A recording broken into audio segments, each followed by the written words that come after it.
The next phase of the Telluride's journey has arrived. Meet the 2027 Kia Telluride Turbo Hybrid. With 564-mile range, a new X-Line design, and a panoramic display, it packs a powerful yet stylish punch. Kia didn't just stop at great. They built it for the greater. The first ever Kia Telluride Turbo Hybrid. Learn more at kia.com.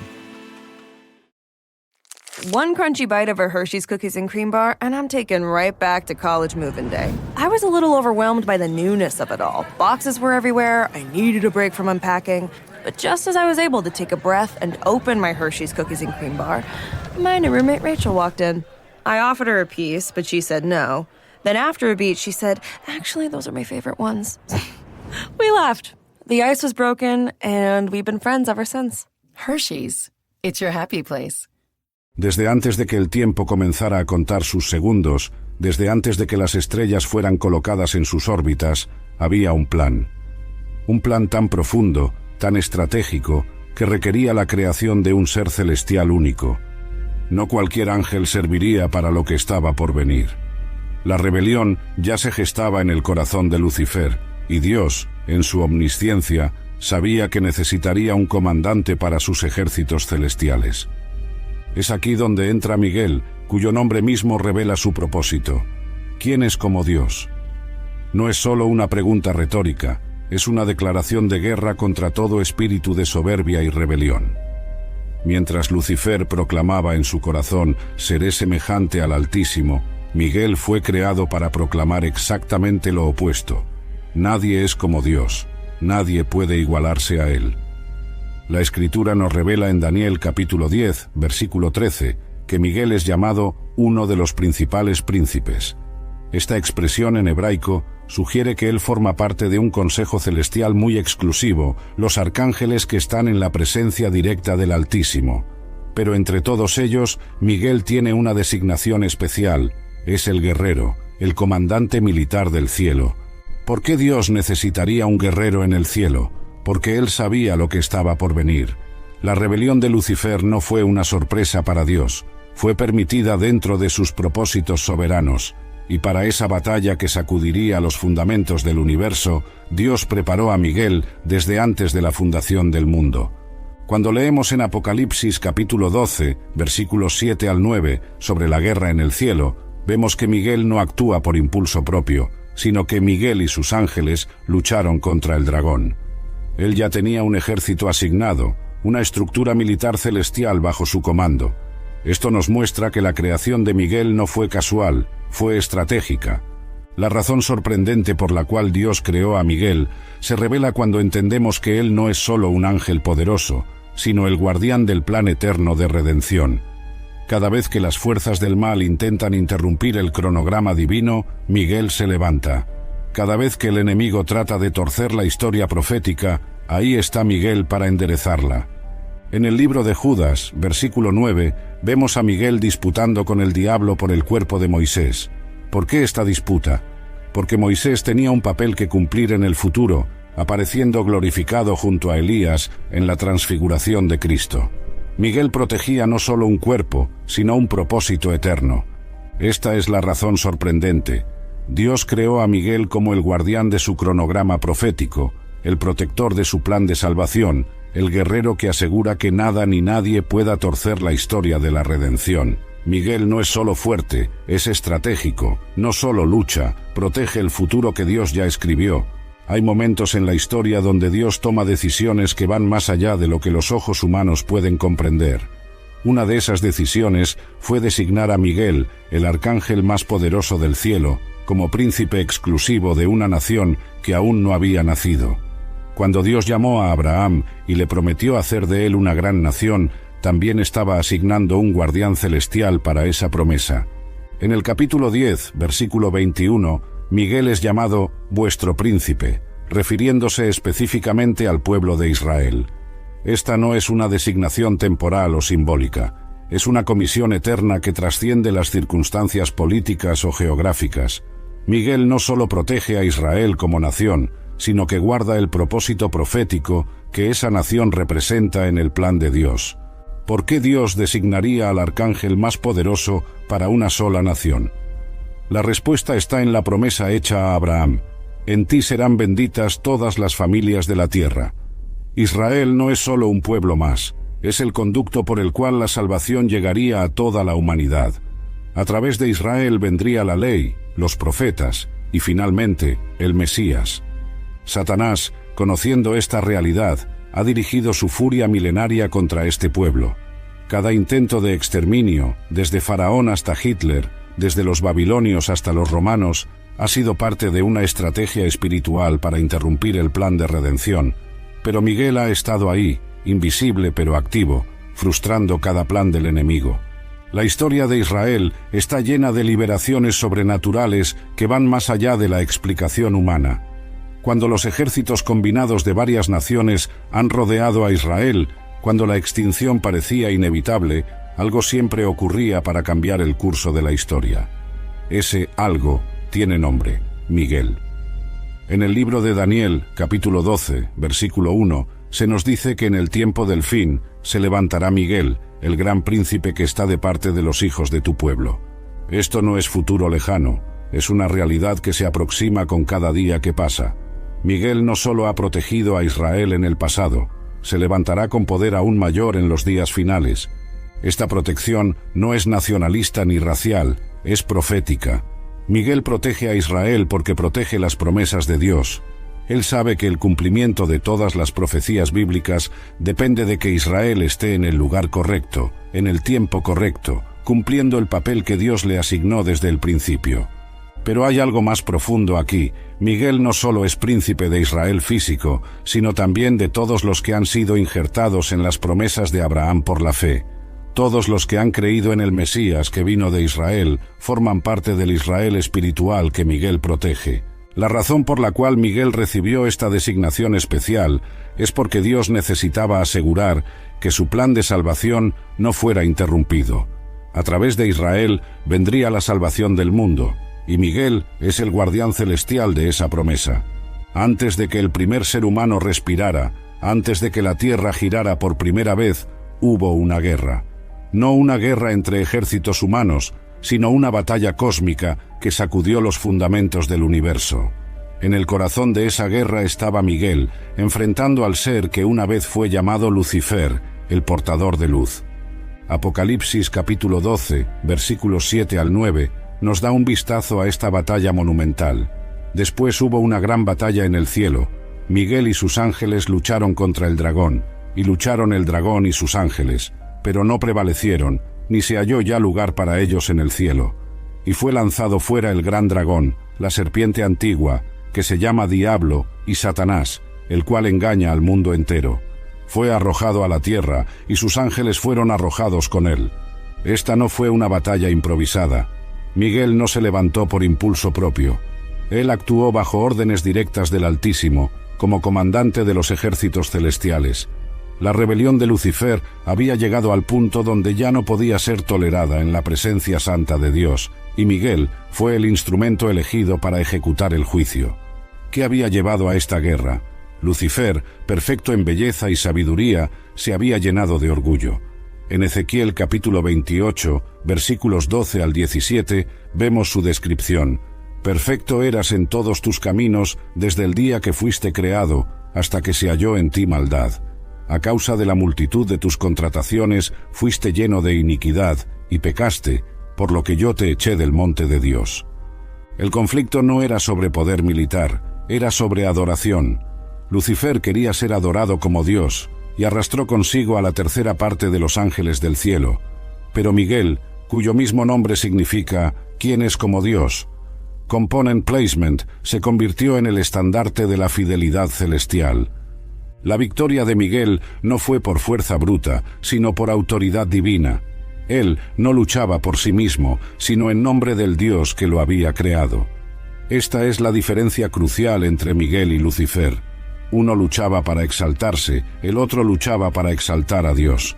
El resultado de esta batalla cambió para siempre la estructura del universo. Satanás y sus demonios fueron expulsados del cielo, pero no destruidos. fueron confinados a la esfera terrestre, donde continuarían su rebelión, pero ahora con limitaciones. Miguel había ganado la primera batalla, pero la guerra continuaría en un nuevo teatro, la tierra. Esta guerra en el cielo nos enseña algo fundamental sobre Miguel. Él no es un guerrero sediento de batalla, sino un ejecutor de la justicia divina. Su fuerza está completamente sometida a la voluntad de Dios. Nunca actúa por cuenta propia, nunca busca gloria personal. Su única motivación es la gloria del Altísimo. La expulsión de Satanás del cielo también estableció un precedente. El mal puede ser tolerado por un tiempo, pero tiene límites. Miguel representa esos límites. Él es la línea que el enemigo no puede cruzar, el muro que protege la santidad del trono de Dios. En el libro de Judas, versículo 9, encontramos una de las referencias más misteriosas y reveladoras sobre Miguel en toda la Escritura. Pero cuando el arcángel Miguel contendía con el diablo, disputando con él por el cuerpo de Moisés, no se atrevió a proferir juicio de maldición contra él, sino que dijo: «El Señor te reprenda». ¿Por qué Satanás querría el cuerpo de Moisés? ¿Y por qué Miguel consideró necesario disputar por él? Esta breve mención nos abre una ventana hacia una dimensión de guerra espiritual que generalmente permanece oculta a nuestros ojos. Moisés había muerto en el monte Nebo, como se registra en Deuteronomio capítulo 34. La Escritura dice que lo sepultó en el valle, en la tierra de Moab, enfrente de Bet-peor, y ninguno conoce el lugar de su sepultura hasta hoy. Fue el mismo Dios quien se encargó del entierro de su siervo. Pero incluso después de la muerte, el cuerpo de Moisés siguió siendo objeto de interés en las regiones espirituales. Satanás tenía razones estratégicas para querer ese cuerpo. Moisés había sido el legislador de Israel, el hombre que había hablado cara a cara con Dios, el líder que había sacado al pueblo de Egipto. Su cuerpo podría haberse convertido en objeto de idolatría, desviando la adoración del pueblo lejos del Dios verdadero hacia una reliquia humana. Pero hay una razón aún más profunda. Dios tenía planes futuros para Moisés. En la transfiguración de Cristo, registrada en Mateo capítulo 17, Moisés aparece glorificado junto a Elías, hablando con Jesús sobre su muerte que iba a cumplir en Jerusalén. Para que esto fuera posible, el cuerpo de Moisés necesitaba estar bajo protección divina, no en manos del enemigo. Miguel entró en esa disputa no como un guerrero agresivo, sino con la autoridad tranquila de quien actúa bajo órdenes superiores. Su respuesta al diablo es significativa: «El Señor te reprenda». Miguel no insultó al enemigo, no usó su propio poder para humillarlo. Reconoció que la autoridad verdadera viene de Dios y en su nombre reprendió al adversario. Esta actitud de Miguel nos enseña algo crucial sobre la guerra espiritual. No es una competencia de poder personal, sino una cuestión de autoridad delegada. Miguel es poderoso, pero su poder está completamente sometido a la voluntad divina. Él no actúa por orgullo o venganza personal, actúa por obediencia. La disputa por el cuerpo de Moisés también nos muestra que la muerte no termina con el interés del reino espiritual en nosotros. Lo que Dios ha separado para sus propósitos permanece bajo su protección, incluso después de que dejemos este mundo. Miguel no solo protege a los vivos, también guarda los planes de Dios para aquellos que han partido. Esta batalla oculta nos revela otra dimensión del ministerio de Miguel. Él es el guardián de los propósitos eternos de Dios.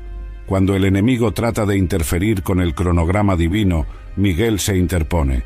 Cuando Satanás intenta apropiarse de lo que no le pertenece, Miguel lo confronta con la autoridad del Altísimo. En Daniel capítulo 10 encontramos una de las escenas más fascinantes sobre guerra espiritual en toda la Biblia.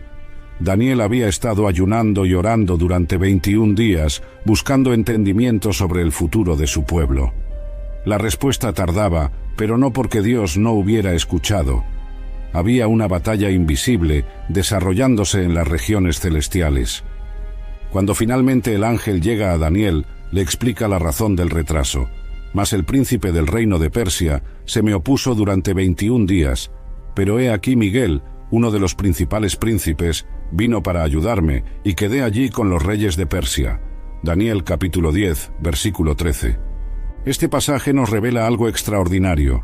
Existe una estructura espiritual invisible que opera sobre los gobiernos y sistemas de este mundo.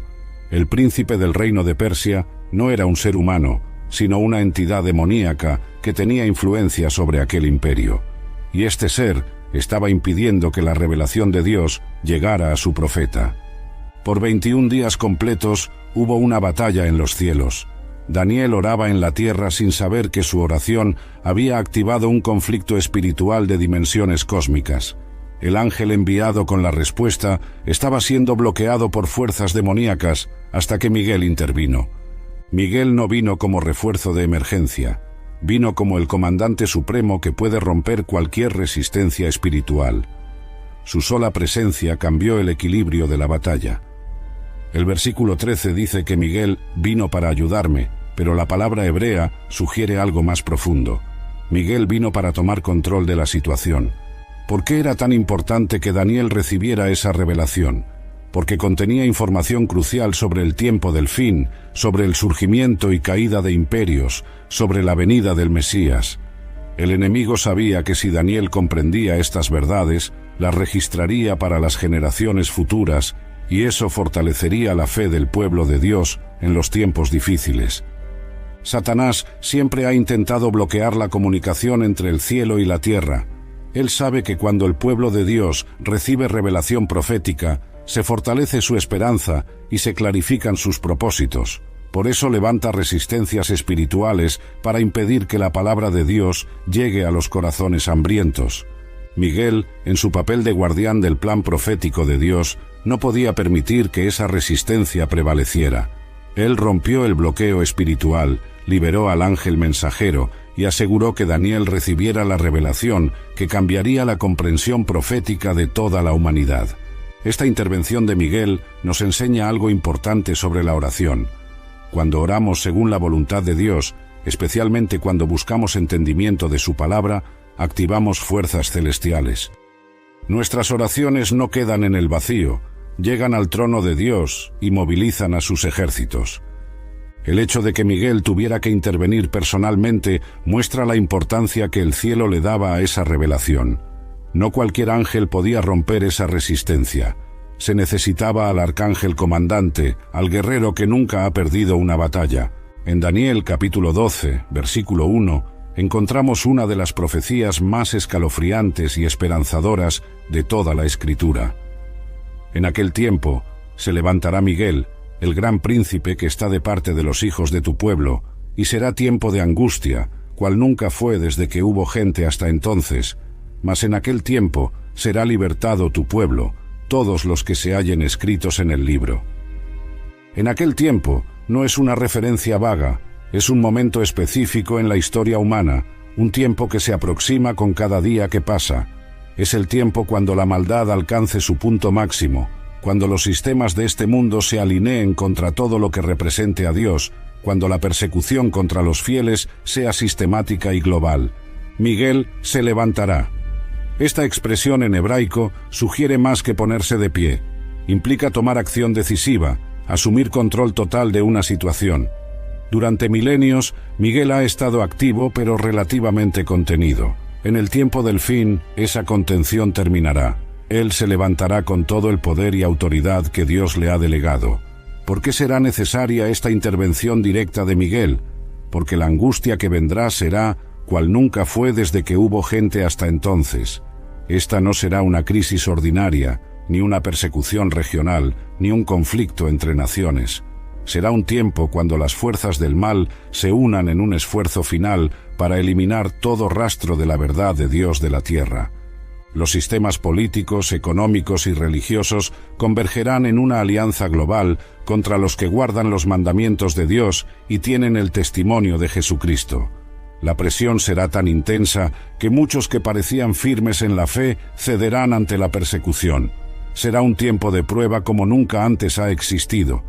Pero en medio de esa oscuridad, Miguel se levantará, no como un espectador, sino como el comandante activo de los ejércitos celestiales. Su levantamiento marca el inicio del juicio final de Dios sobre las fuerzas del mal y el comienzo del liberamiento definitivo de su pueblo.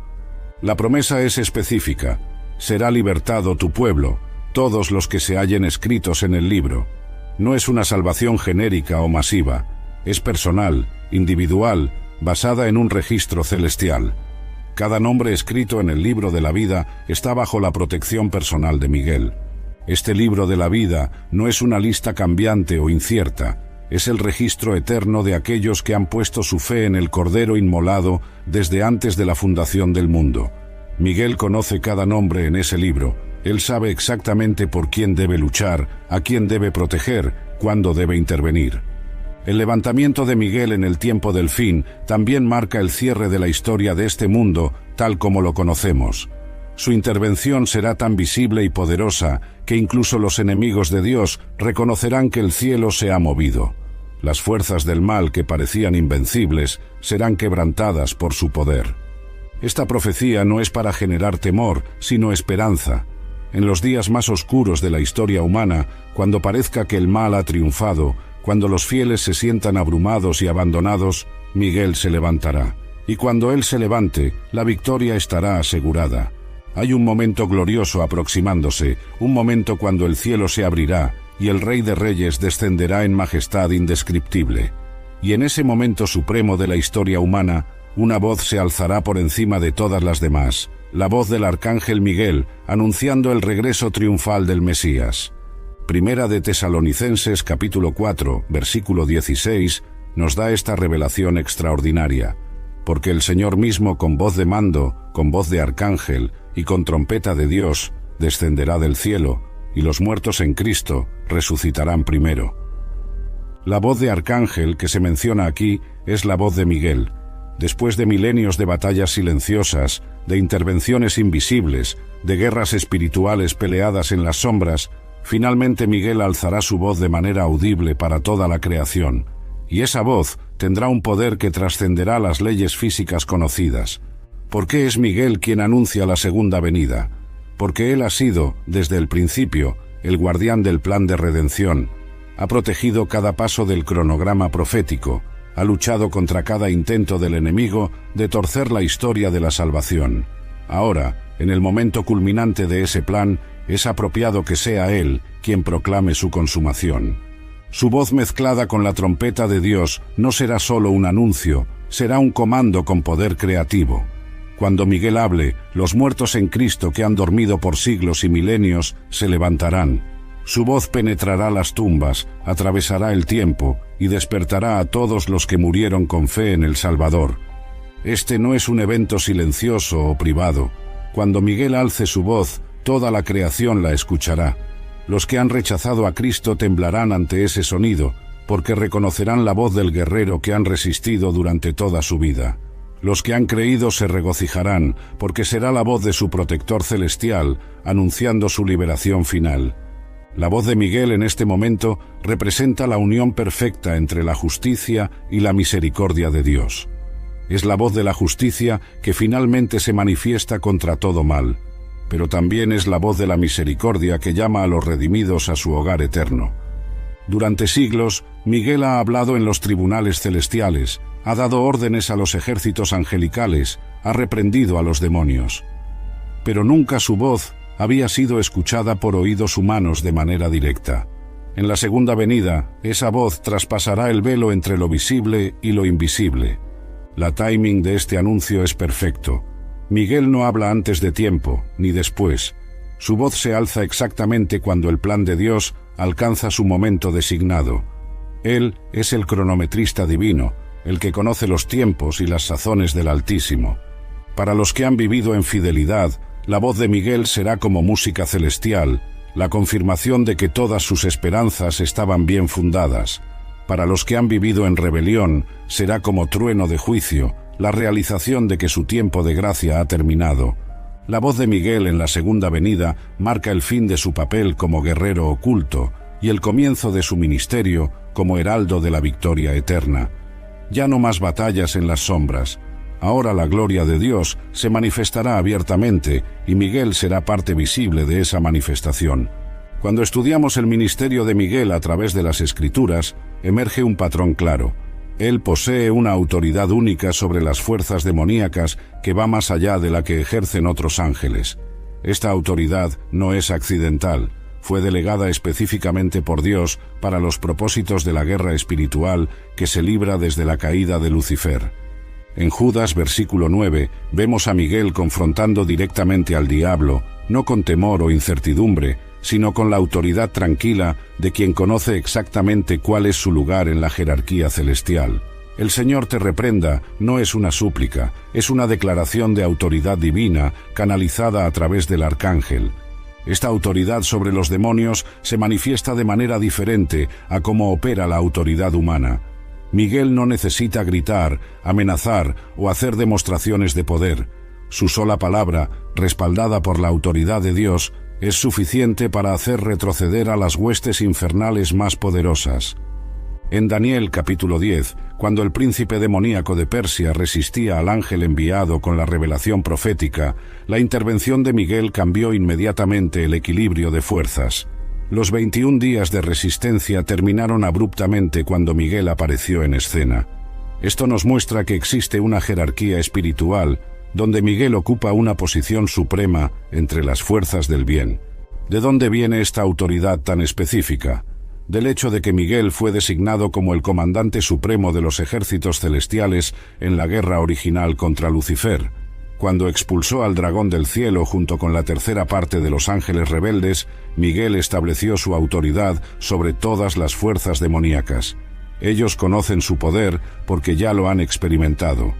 Esta autoridad no es solo histórica, es presente y activa. Cada vez que un demonio intenta interferir con los planes de Dios, debe considerar la posibilidad de enfrentarse con Miguel. Esta realidad mantiene ciertos límites en la actividad demoníaca, especialmente cuando se trata de los propósitos proféticos centrales de Dios. Los demonios no solo reconocen la autoridad de Miguel, la temen. Ellos saben que él actúa con la autoridad directa del trono de Dios y que cuando él se mueve, lo hace con el respaldo total del poder celestial. No hay negociación posible con Miguel, no hay términos medios, no hay compromisos.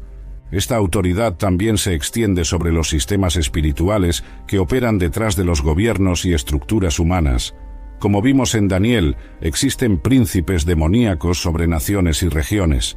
Miguel tiene autoridad para intervenir en estos sistemas cuando los propósitos de Dios así lo requieren. Para los creyentes, la autoridad de Miguel sobre los demonios es una fuente de gran consuelo. Aunque no podemos invocar a Miguel directamente, ni debemos orarle o adorarle, sabemos que él está activo en la guerra espiritual que nos rodea. Cuando las fuerzas del mal se intensifican contra nosotros, Miguel está ahí, invisible pero presente. Esta autoridad alcanzará su expresión máxima en los eventos del tiempo del fin.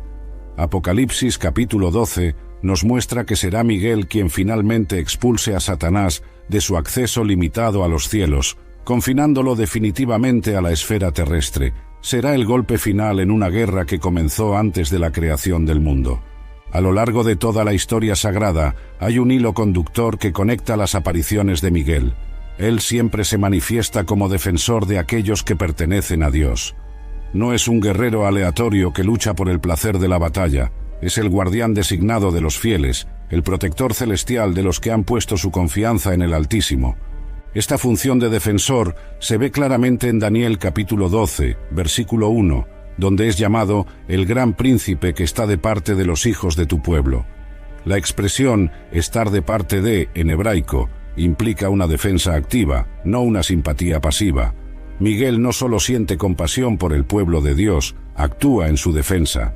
Pero ¿quiénes son exactamente estos fieles que Miguel defiende? Son todos aquellos cuyos nombres están escritos en el libro de la vida del Cordero. No es una defensa basada en méritos humanos ni en perfección moral, sino en la gracia de Dios y la fe genuina en su plan de salvación. La defensa de Miguel opera en múltiples dimensiones. Primero, en el ámbito espiritual, donde lucha contra las fuerzas demoníacas que intentan destruir o desviar a los creyentes. Estas batallas son invisibles a nuestros ojos, pero reales e intensas. Cada tentación resistida, cada fe que permanece firme bajo presión, cada oración que llega al trono de Dios a pesar de la resistencia espiritual, lleva la marca de la protección de Miguel. En segundo lugar, Miguel defiende el plan profético de Dios para sus fieles.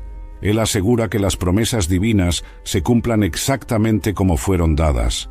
Cuando el enemigo trata de torcer la historia para impedir el cumplimiento de las profecías bíblicas, Miguel interviene para enderezar el curso de los eventos.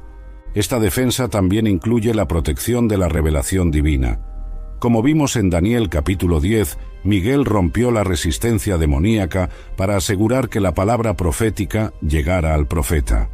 Él guarda la comunicación entre el cielo y la tierra, protegiendo tanto a los mensajeros como a los receptores de la revelación divina. Pero la defensa de Miguel no significa que los fieles estén exentos de sufrimiento o persecución. La Escritura es clara en que todos los que quieran vivir piadosamente en Cristo Jesús padecerán persecución. La protección de Miguel opera en un nivel más profundo. Asegura que nada pueda separar a los fieles del amor de Dios, que ninguna fuerza pueda arrebatarlos de las manos del Padre. En los últimos días, cuando la persecución contra los fieles se intensifique hasta niveles nunca antes vistos, la defensa de Miguel se volverá más activa y visible.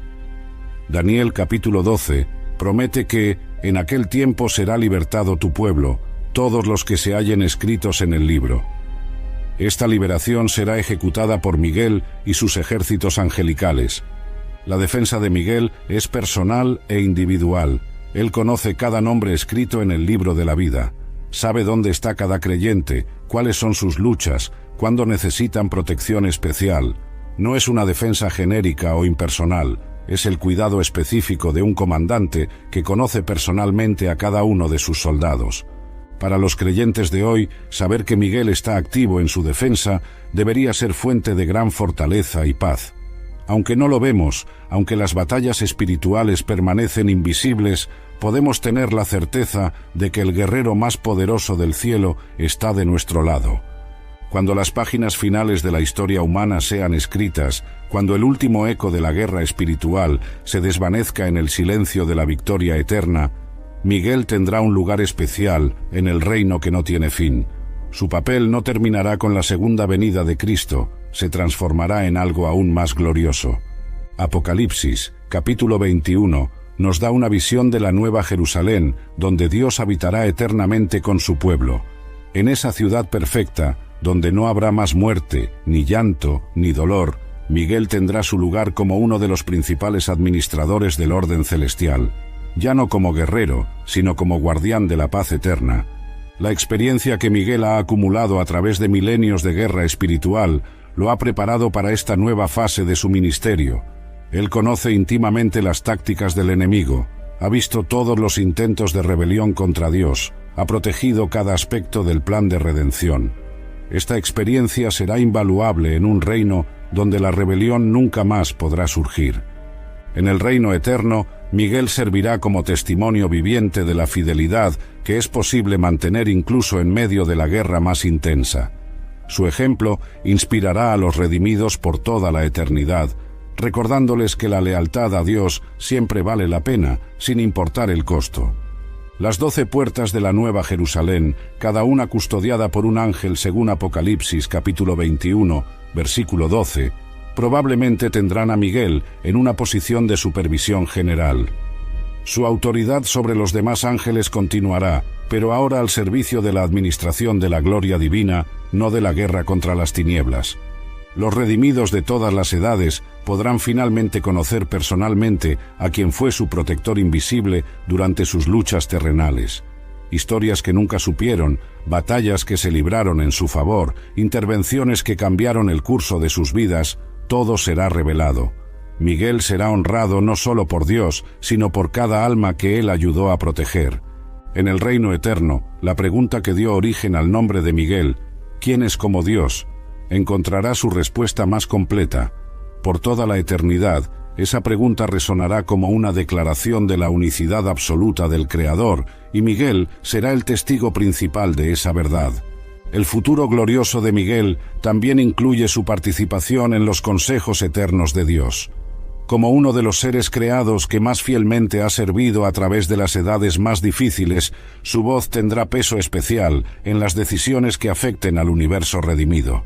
Pero quizás lo más glorioso del futuro de Miguel es que finalmente podrá descansar de la guerra. Por primera vez desde la rebelión de Lucifer, no habrá enemigos que enfrentar, no habrá planes malignos que frustrar. no habrá fieles que proteger de ataques demoníacos. Su espada podrá ser convertida en instrumento de alabanza. Para nosotros, que aún vivimos en medio de la guerra espiritual, el futuro glorioso de Miguel nos da esperanza. Si él, que ha peleado las batallas más duras, tendrá descanso y gloria eternos, cuanto más nosotros, que hemos puesto nuestra fe en el Cordero inmolado, participaremos de esa gloria. El futuro de Miguel es nuestro futuro. Su victoria es nuestra victoria.